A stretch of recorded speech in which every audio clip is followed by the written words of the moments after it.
করে দেখেন। জমির দলিলের কাগজ, পুকুরে পাড়ে যে জমিটা আছে ওই জমিটা তোর, আর উত্তর পাড়া যে জমিটা আছে ওই জমিটা আমার। ভাই সবই তো ঠিক আছে, কিন্তু আফার জমিন বাগের ব্যাপারে কি করলা?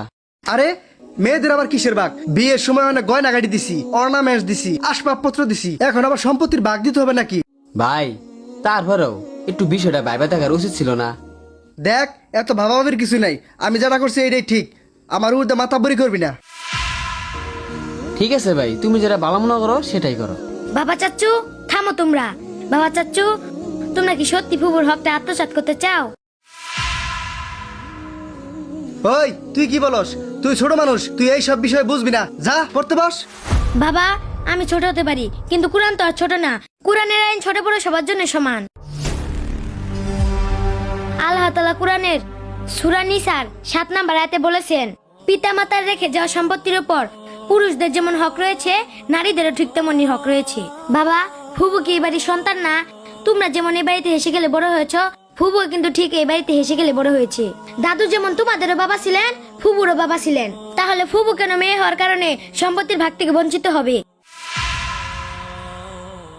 বাবা, মানলাম তোমরা ফুবুর বিয়েতে অনেক টাকা পয়সা খরচ করছো, সেটা তো তোমাদের বড় ভাই হিসেবে একটা দায়িত্ব ছিল।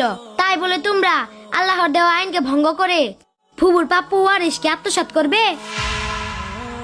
দেখো বাবা, যেখানে আল্লাহ তাআলা নিজে মেয়েদের অংশ নির্ধারিত করে দিয়েছে, সেটা কেড়ে নেওয়ার অধিকার কারো নাই। আল্লাহ তাআলা কুরআনে বলেছেন, একজন পুত্রের অংশ 2 কন্যার অংশের সমান। শোনো বাবা, মায়ের পর যে তোমাকে এই পৃথিবীতে কেউ নিঃস্বার্থভাবে ভালোবাসে, সেটা হচ্ছে তোমার বোন।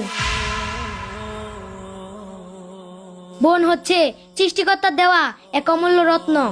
খোঁজ নিয়ে দেখো বাবা, তোমার বোন তোমার কষ্টে নীরবে কাঁদে, আর তোমার সাফল্যে আনন্দিত হয়। মানুষের সামনে তোমাদের অনেক প্রশংসা করে, আর তোমাদের কাছে অনেক কিছু আশাও করে, কিন্তু তোমরা তাদের খোঁজ রাখো না।